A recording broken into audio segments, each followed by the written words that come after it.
할렐루야. 하나님의 은혜와 평강이 이 아침에도 여러분들과 함께 하길 바랍니다. 오늘 우리에게 주시는 하나님 말씀은 창세기 17장 15절에서 19절까지의 말씀입니다. 하나님이 또 아브라함에게 이르시되 내 아내 사레는 이름을 사레라 하지 말고 사라라 하라. 내가 그에게 복을 주어 그가 내게 아들을 낳아주게 하며 내가 그에게 복을 주어 그를 여러 민족의 어머니가 되게 하리니 민족의 여러 왕이 그에게서 나리라. 아브라함이 엎드려 웃으며 마음속으로 이르되 100세 된 사람이 어찌 자식을 낳을까? 사라는 90세니 어찌 출산하리요 하고 아브라함이 이에 하나님께 아뢰되 이스마엘이나 하나님 앞에 살기를 원하나이다. 하나님이 이르시되 아니라 내 아내 사라가 내게 아들을 낳으리니 너는 그 이름을 이삭이라 하라. 내가 그와 내 언약을 세우리니 그의 후손에게 영원한 언약이 되리라. 아멘. 오늘 본문 15절에서 하나님은 아브라함의 이름을 아브라함으로 바꿔주셨듯이 그의 아내 사레의 이름을 사라로 바꿔주십니다. 15절 16절 말씀을 보면요. 하나님이 또 아브라함에게 이르시되 내 아내 사레는 이름을 사레라 하지 말고 사라라 하라. 내가 그에게 복을 주어 그가 내게 아들을 낳아주게 하며 내가 그에게 복을 주어 그를 여러 민족의 어머니가 되게 하리니 민족의 여러 왕이 그에게서 나리라. 하나님은 90세 된 사라에게 내가 아들을 낳을 것이다. 그리고 너는 열국의 어머니가 될 것이다 라고 약속하십니다. 놀라운 약속이죠. 그런데 이 약속의 말씀을 듣고 아브라함은 엎드려서 웃었다라고 말합니다. 17절 말씀을 보면요. 아브라함이 엎드려 웃으며 마음속으로 이르되 100세 된 사람이 어찌 자식을 낳을까? 사라는 90세니 어찌 출산하리요 하고 아브라함은 나는 전능한 하나님이다 말씀하시는 하나님을 만나고 회개하는 모습도 보였지만 여전히 믿음 없는 모습을 보입니다. 하나님의 말씀에 웃으면서 말이 안 된다라는 거예요. 내 나이가 99세고 아내는 89세인데 어떻게 아이를 낳겠냐라는 거죠. 하나님 우리 부부를 열국의 아버지, 열국의 어머니로 삼겠다라는 건 너무나 감사한 말씀이지만 어떻게 우리가 열국의 아버지, 어머니가 되겠습니까? 그러면서 아브라함은 18절에서 이렇게 말하죠. 아브라함이 이에 하나님께 아뢰되 이스마엘이나 하나님 앞에 살기를 원하나이다. 그런 말씀 마시고 저를 축복해 주시려면 하갈에게서 낳은 이스마엘이나 축복해 주세요. 그러자 하나님은 19절에서 다시 한번 강조하며 약속하시죠. 하나님이 이르시되 아니라 내 아내 사라가 내게 아들을 낳으리니 너는 그 이름을 이삭이라 하라. 내가 그와 내 언약을 세우리니 그의 후손에게 영원한 언약이 되리라. 하나님은 아니라는 거예요. 너는 열국의 아버지가 될 것이고 사라는 열국의 어머니가 될 것이다. 반드시 내가 아들을 낳을 것인데 내가 그 아들과도 영원한 언약을 세우리라. 여러분, 아브라함과 사라의 지금의 믿음은 전혀 열국의 아버지, 열국의 어머니의 믿음이 아니에요. 그러나 하나님은 지금의 그들의 모습을 보시는 것이 아니라 그들에게서 희망을 보시며 그들의 인생을 향해 선포해 주시는 겁니다. 희망을 보시는 하나님이요. 우리는 예수님에게서도 이러한 모습을 볼 수 있습니다. 예수님이 제자를 뽑으실 때 기준은 세상적인 기준으로 볼 때는 합당치가 않습니다. 어떻게 인류 구원이라는 놀라운 역사를 함께할 동역자를 뽑는데 하나같이 시시하고 평범한 사람들, 평생 어부로 살아가던 그들, 매국노라 손가락질 받던 세리, 과격한 민족 해방군 등.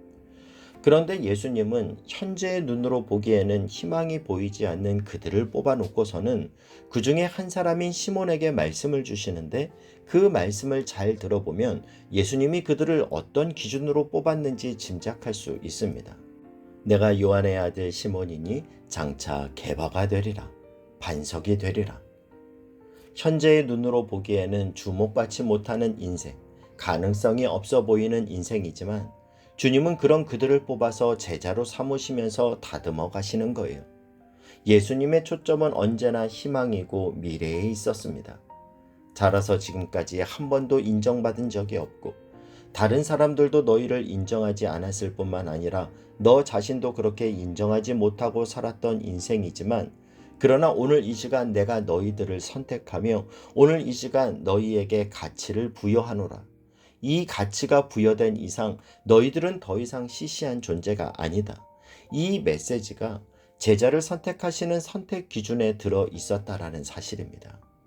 아브라함과 사레에게 너는 아브라함, 열국의 아버지가 될 것이고 너는 사라, 열국의 어머니가 될 것이라고 말씀해 주시는 이 하나님이 오늘 저와 여러분에게 말씀하십니다. 지금 너의 모습이 너의 완성된 모습이 아니다. 나는 너에게서 희망을 본다. 너는 더 큰 일을 행할 것이다. 너로 인해 하나님의 영광은 드러날 것이고 하나님의 나라는 확장될 것이다. 이 일을 위해 너는 부름을 받았다. 여러분, 이 하나님의 희망의 메시지가 이 아침 저와 여러분의 심령 가운데 들려지길 주님의 이름으로 축복합니다. 그 하나님의 희망의 눈으로 여러분 스스로를 바라볼 수 있기를 바라고 그 희망의 눈으로 여러분의 남편과 아내를, 여러분의 자녀를 바라볼 수 있기를 바랍니다. 또한 그 희망의 눈으로 여러분이 속한 공동체를, 우리 교회를 바라보며 기도할 수 있기를 바랍니다. 내 말이 내 귀에 들린 대로 내가 행하리라 하나님은 오늘도 약속하십니다. 그래서 우리는 이렇게 기도하는 거예요. 하나님, 나의 세속적 눈을 가져가 주시고 주님의 희망의 눈으로 바꿔 주옵소서. 나의 부정적 입술을 제하여 주시고 그곳에 주님의 희망의 선포가 담기게 하여 주옵소서. 저와 여러분의 기도가 될 수 있길 주님의 이름으로 축복합니다. 저는 오늘 말씀을 묵상하면서 누가복음 13장 6절에서 9절 말씀이 떠올랐습니다. 이에 비유로 말씀하시되 한 사람이 포도원에 무화과 나무를 심은 것이 있더니 와서 그 열매를 구하였으나 얻지 못한지라. 포도원 지기에게 이르되 내가 3년을 와서 이 무화과 나무에게서 열매를 구하되 얻지 못하니 찍어버려라. 어찌 땅만 버리게 하겠느냐. 대답하여 이르되 주인이여 금년에도 그대로 두소서. 내가 두릅하고 거름을 줄이니 이후에 만일 열매가 열면 좋거니와 그렇지 않으면 찍어버리소서 하였다 하시니라. 현실의 눈으로 보면 실패해요. 3년을 기다렸는데 열매를 맺지 못했어요. 주인이 찍어버려라 하는데 할 말이 없는 겁니다. 그 말이 맞아요. 나는 찍어버려도 좋을 존재입니다. 그런데 희망을 보시는 주님이 이렇게 말씀하시는 겁니다. 금년에도 그대로 두소서. 여러분, 이 은혜로 우리가 이 자리까지 왔습니다. 초라하기 짝이 없고 좋은 열매 맺기는커녕 땅만 버리고 있고 주님의 사랑으로 살기는커녕 날마다 육신의 잣대를 가지고 내 주변 사람을 판단하던 내 모습이었는데 찍어버려도 할 말이 없는데 금년에도 그대로 두소서. 이것이 우리를 향한 주님의 희망이요 사랑인 줄 믿습니다.